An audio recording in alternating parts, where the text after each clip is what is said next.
Hello, my name is Corey Johnson. I am the library liaison to the Roots of Contemporary Issues program, and I wanted to welcome you to this LRA 3 video, part 3, about finding primary sources. I want to start by saying, in terms of finding primary sources, there is no central primary source database. So in LRA 2, you looked for books and articles. And in terms of doing that within the discipline of history, especially, there were particular databases we sent you to for both of those that just made sense in terms of where you might find those kinds of resources.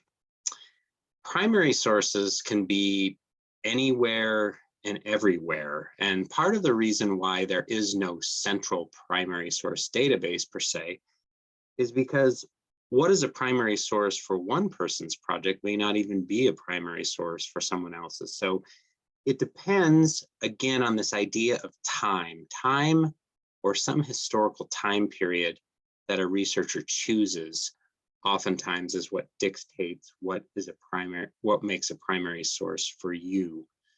So again, there is no central database, and there is no, even within databases that have a lot of promise, there's not necessarily any special button that you can click on or checkbox or something that just says primary sources. So essentially within the universe of primary sources, there are more or less two different kinds. One group contains primaries which were more formally documented or published, sources like newspaper articles, books, or government documents. And the other kind of primary source are more informal, unpublished items, like diaries or whole assortments of personal papers, those kinds of things.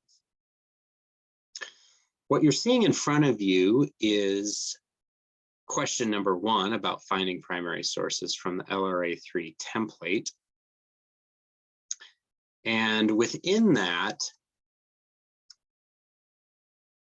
there are links to some newspaper databases, the Historical London Times and the Historical New York Times, one of which, the London Times, I will be looking at in a minute. And then there's also a link here to the library guide for finding primary sources as well online. So I'm going to go ahead and just click on that to show you the library guide, because it has links to a number of different databases that we potentially might use to find primary sources. So if I start up here at the top, again, in LRA 3 within the RCI LibGuide, you'll see here that there are a number of different YouTube videos which may be helpful to you in terms of using particular databases to find primary sources.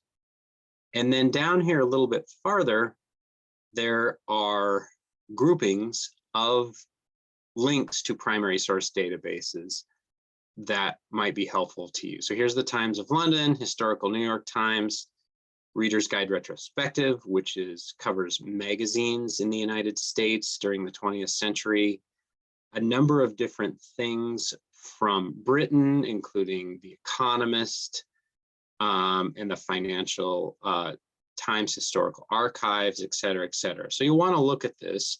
Obviously, for particular topics, there may be items in this list that are better than others. And then in terms of non-documentary kinds of primary sources, informal sorts of writing, there are a number of recommended databases here as well.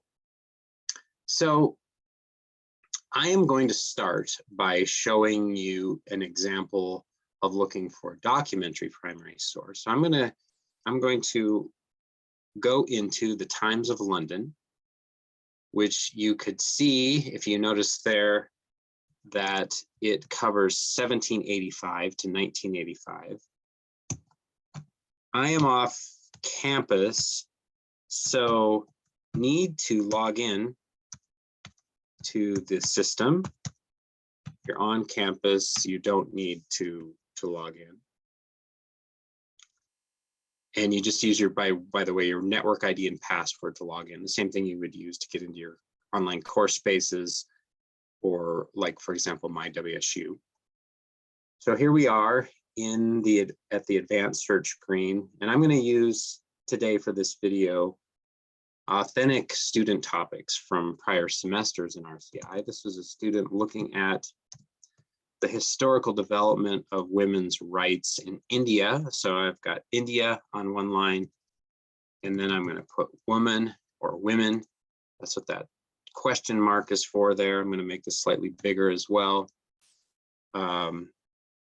I can find women here, and then India as well. Both concepts are important, right? So I've got them on separate lines with an and between them. Then I can change the fields I want to search over here on the right. It defaults to just sort of searching keyword, which is sort of an all field type of search.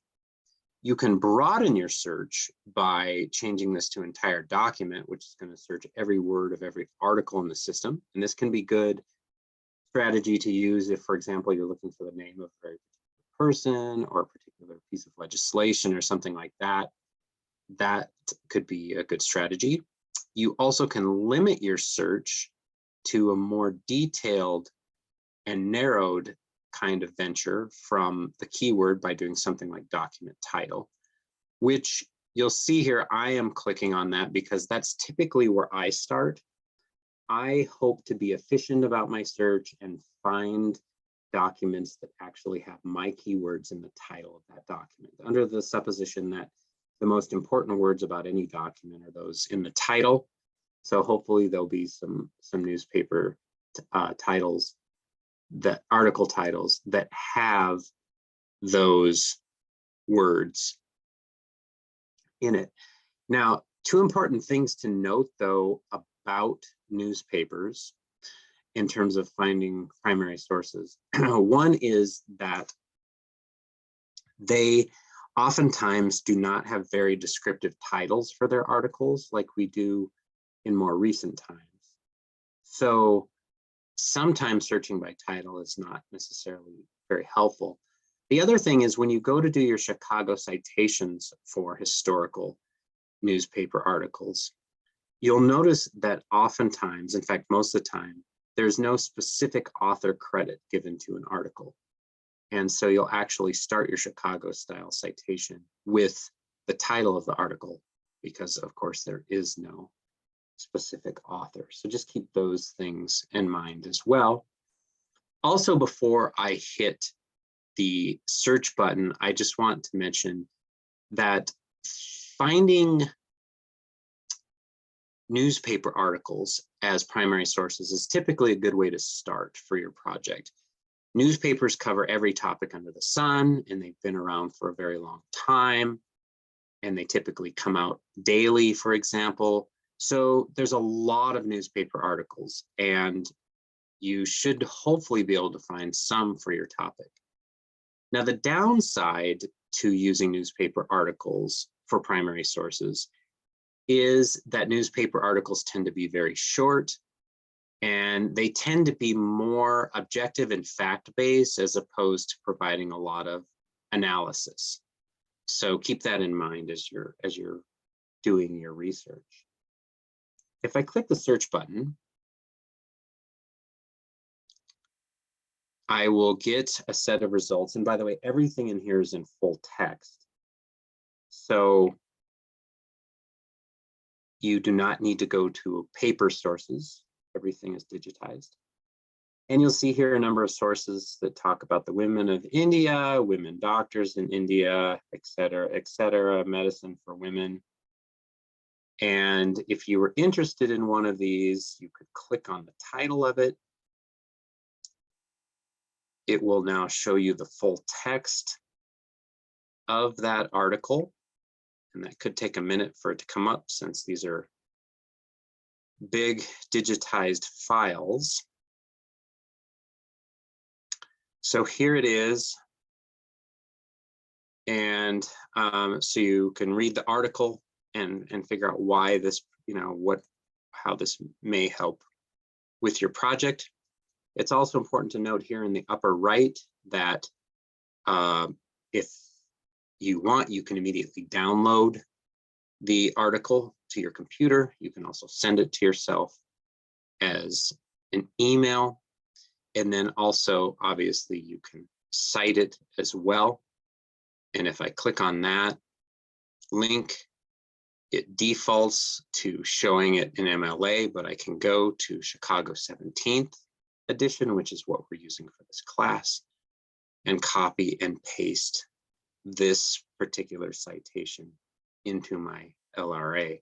Now, as we've said in these videos throughout, whether you're finding books or articles or primary sources, whatever it is you're finding, you're going to also want to go back to the library guide and look at the official University of Chicago set of examples for your research materials to make sure that whatever citation a database provides you, that it is accurate, and make whatever alterations are necessary. So that's one example of finding a documentary primary source from a historical newspaper database. So I'm going to go ahead and close that and go back to the LRA 3 template, and then again click into this library guide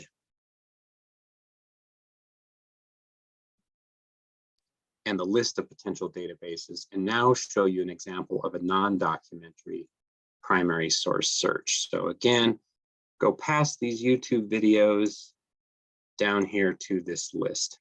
And so there's a number of different places that you might find these, but I'm going to take a look at Search It. So go ahead and click on that link and go into the Search It database.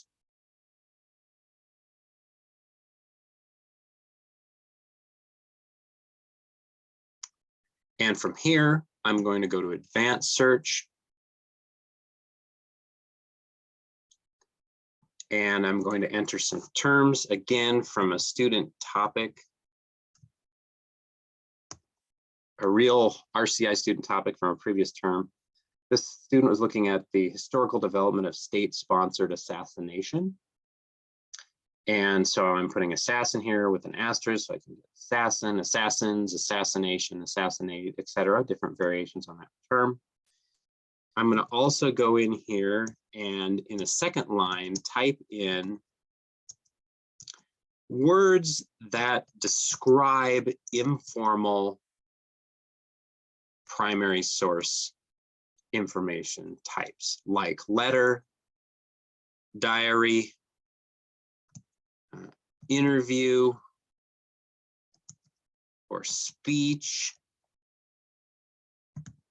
I could put in narrative here. I could put in personal papers. There's a variety of different words I could use, again, with ors between them so that any combination of these words is fine. So among the millions of items in Search It, hopefully what I'm going to tease out of the database are letters, either about or by assassins, or interviews from assassins or people involved with assassinations, those kinds of things. And I can go ahead and limit perhaps to the title to be more specific and narrow in my searching. Again, I may need to back off on that if that doesn't work. So I don't want to limit by material type. I could obviously limit to English if that makes most sense. And I could limit to dates as well. So I've said all along that time is the most important thing that defines a primary source. So I could pick a particular time period to make sure that I'm getting something that defines a primary source for my research. I'm just going to do a more generic search just to show you an example here. And so I get a set of search results. And hopefully what you'll see is the words assassin and letters appearing in the titles of these items. So I got 446 results. Here's letters and assassination and diary, et cetera, and speech and assassination as well. So hopefully these might be things that would be helpful for you. Now, the other thing I want to do while we're still in Search It is show you a little bit of information about another kind of way you can find primary sources within Search It. Historians oftentimes publish what are called primary source readers or source documents, source document collections of various kinds.